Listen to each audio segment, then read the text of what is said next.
So I decided not to really kind of bother reviewing Money in the Bank because it was a shit show.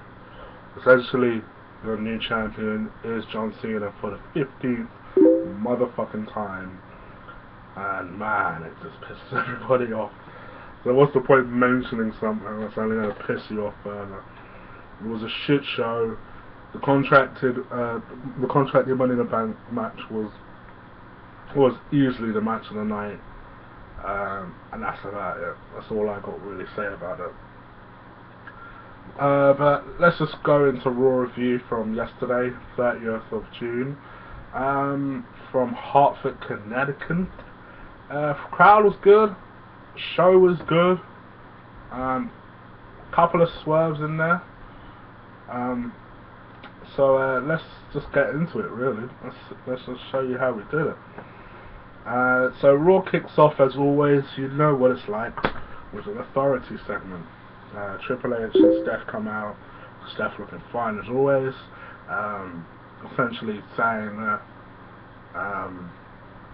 you know, they're happy and you know it was what it was. And then they introduced John Cena, kind of kissing his ass a little bit. And John Cena's like, what the fuck are you, what's all this gushing shit about? I know you're not happy about me being a champion. And then Triple H at that point then came in, interjected and said, you know, I have no issue with you being the champion as long as you do it with respect. And we could either do things the easy way or the hard way. At which point John Cena said, well fuck that, I'm going to do it the way I always do it, the hard way. So then Triple H proceeded to book him into 2 matches. One for tonight, being Roman Reigns and himself versus Randy Orton and Kane. And those same 3 individuals will be his opponents at Battleground for his WWE Championship in a Fatal 4-Way. So, yeah. So trying to stack the odds against him is what it is. And then as John Cena was walking towards the back, Triple H basically said to him, and where that plan, if that plan doesn't work, there's always a plan B. At which point Seth Rollins came out holding the briefcase, walking past John Cena, looking at him. And but yeah, it was alright. The segment didn't drag on too much as it usually does. Seth Rollins beat Rob Van Dam in a decent match. And then probably my favourite segment of the night after that, Lana came out looking smoking fine. Honestly, I don't know who I'd rather fuck out of Lana, Steph. Lana, Steph, the nicer fucking actor, not Cameron, the other one. And Layla. Oh gosh. Nice little, I'll have a lot of fun with each of those girls, I tell you. Anyway, I digress. Well, essentially, her and Rusev are coming out talking shit about America as they usually do. And then in a very interesting twist, Zeb Coulter and Jack Swagger come out. And you're like, but they're heels, aren't they?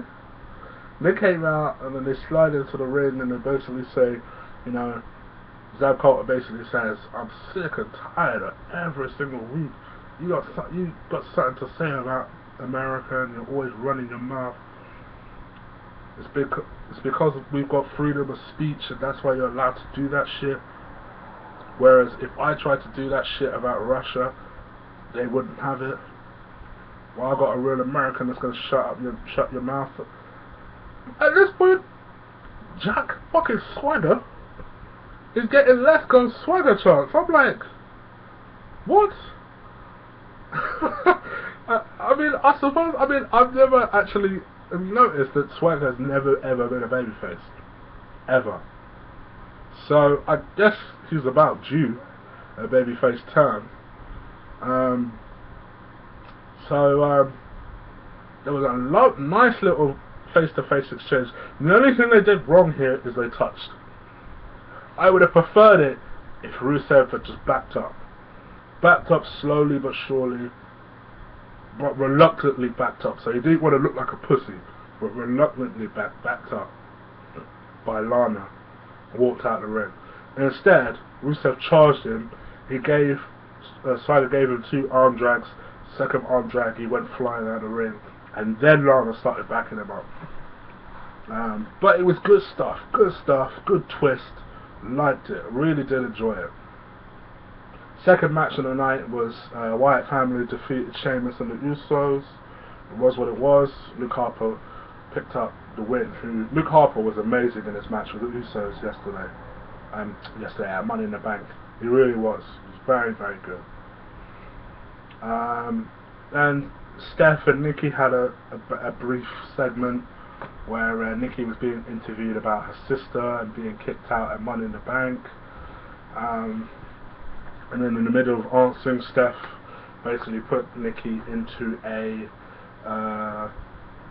well, initially it was a tag match, and then she remembers she fired Brie, so she put Nikki into a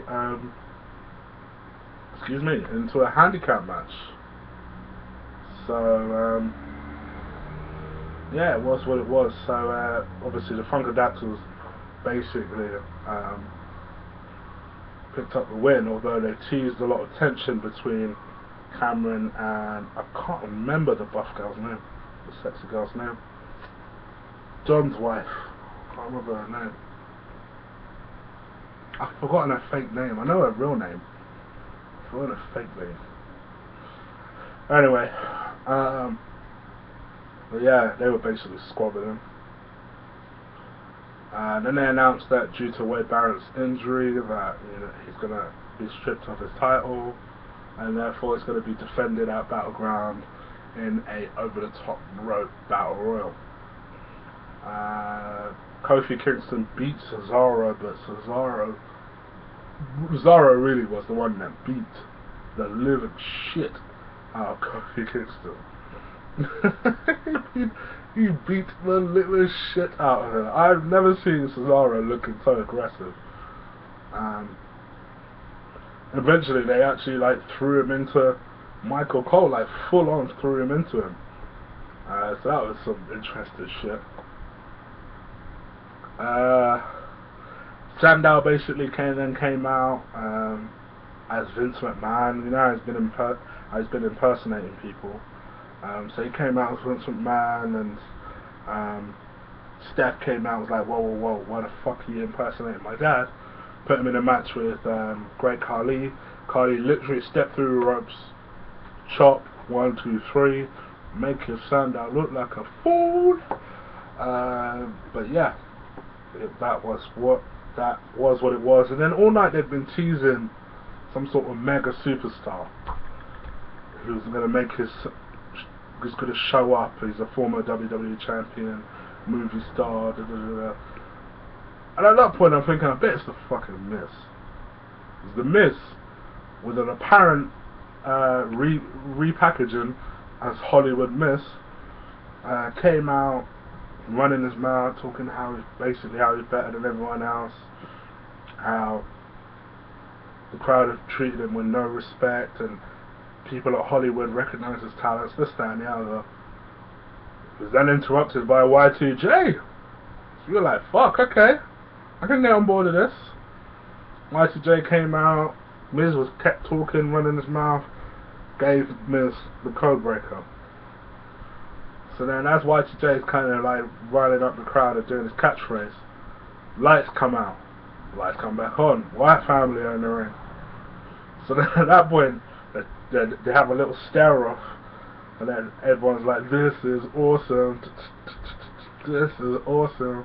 I know that listening to Chris Jericho's podcast, he really rates Bray Wyatt, really likes Bray Wyatt, and I know that if Chris Jericho was considering coming back for SummerSlam, which it looks like that's the case, he did say he would want to work with Bray Wyatt. So he's there merely to put Bray Wyatt over. You know how Jericho likes putting motherfuckers over? Probably does it a little bit too much, in my opinion. but he's there merely to put Bray Wyatt over, being the classy individual that he is. But it was good. Anyway, the Wyatt family beat Y2J down. Bray gave him the sister Abigail. End of segment. Then got Dolph Ziggler beat Fandango in a bit of a clusterfuck, essentially. Dolph kissed Summer Rae. Who gives a fuck, right? Yeah. And then Goldust and Stardust defeated Ryback. I had a couple of questions in my inbox about what I thought about the Stardust. I'm going to tell you straight up now, I don't care what anyone says. I love it. I love it. Because I know a lot of people are upset because they don't understand what they're doing with Cody Rhodes, who's such a natural talent, this, that, and the other. Clearly Cody's just thought, you know what, fuck this. If I'm going to do it, I'm going to be the best at it. And he's run away with it. He's doing it some justice. He's giving them new music. I love the new music. And to be honest with you, I'm all for it. Fuck it. Might as well. The Dust Mites, or Dust to Dust as King calls them. Oh, don't call them Dust to Dust. But yeah, it's good stuff. I'm enjoying his character, and I think Cody is genuinely enjoying playing this character. And I think, fuck what we think, that's the most important thing. If he's okay with it, why the fuck are we moaning? So, yeah, I think that was good stuff. Anyway, they beat Ryback again. Then Paige came out to essentially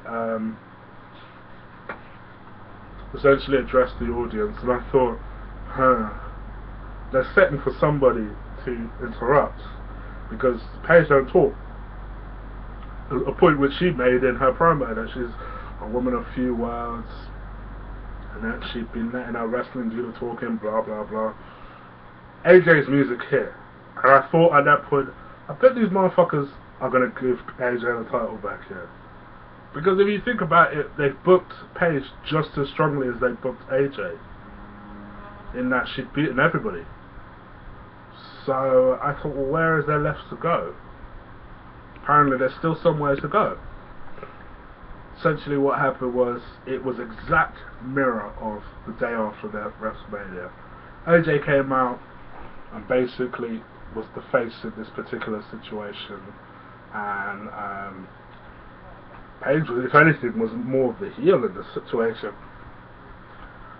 Basically AJ was like, you know, I'm not coming to start any trouble. I just want to congratulate you. I know that I was a bit of a douche because I kept rubbing it in people's faces that I was a longer traded TV champ, even though I was. But I just wanted to congratulate you for winning it, defending it successfully. You're a great champion, this, that, and the other. And Paige is like, fuck off. I ain't buying this shit. You're doing exactly what I did to you. At that point I thought, oh good. A, they're giving us a bit of character to Paige at last, and B, she's showing that she has a bit of brain, or so I thought. So then she was like, I'm not going to defend my title just because you say I should, even though AJ at that point hadn't said anything about fighting for the title. So then AJ was like, well, as you brought it up, let's let the people decide. So obviously the people were like, well, yeah, let's do it. But then for some stupid reason, she changes her mind. I'm like, a smart heel would be like, well, fuck that. No, I'm not going to fight you here. Let's do it at Battleground. I have more time to prepare for you. No, this silly bitch decides she's going to defend it. Especially considering that she did the exact same thing to AJ. You would have thought, even though it's fake, I know, but even though it's fake, just anyone using their common sense would be like, well, fuck that. I made this girl make that mistake against me. So if I'm not learning from her mistakes, what the fuck am I doing here? Just logically. But for some reason she goes ahead and just says, alright, well, let's do it. So obviously, what do you think happens? Paige beats her in relatively quick fashion, skips off with her title. Meanwhile, Paige is going mental in the ring. I'm like, well, you're a fucking idiot. I hate when they just treat people, make people not look, they look like idiots. And then and Paige was made to look like an idiot here. That's what pissed me off there. So I like Paige. Anyway, then the main event happened. Essentially, Orton and Reigns, I don't know, they fought their way to the back pretty early into this match. Kane proceeded to kick the shit out of Cena, and Cena was left unconscious. At which point Triple H then came over. He was at ringside the whole time, and then decided to check on John Cena and noticed he was completely out. So he started waving Seth into the ring. Seth initially gave his briefcase over. Triple H was trying to make the ref start the match. Before the ref could actually start the match, Dean Ambrose, who had previously warned Seth that every time he tries to cash in his briefcase he's going to be there. So, as promised, he was there, knocked him out of the ring. They fought their way through the crowd. Then as Kane was about to start beating down Cena again, Roman Reigns comes flying back in, spears Kane, and then there's a little stare down between Triple H and Roman Reigns, teasing that inevitable SummerSlam match. But it was good stuff. It was good. It was good stuff. Couple of nice little swerves here. It was good. It was what it was. So I don't know. Let me know what you guys thought of the show. Let me know if you have any opinions about some of the swerves of the show. Did you enjoy some of the returns that we got to see in Miz, Y2J, and AJ? Do let me know what you guys think. Alright, take care. Peace!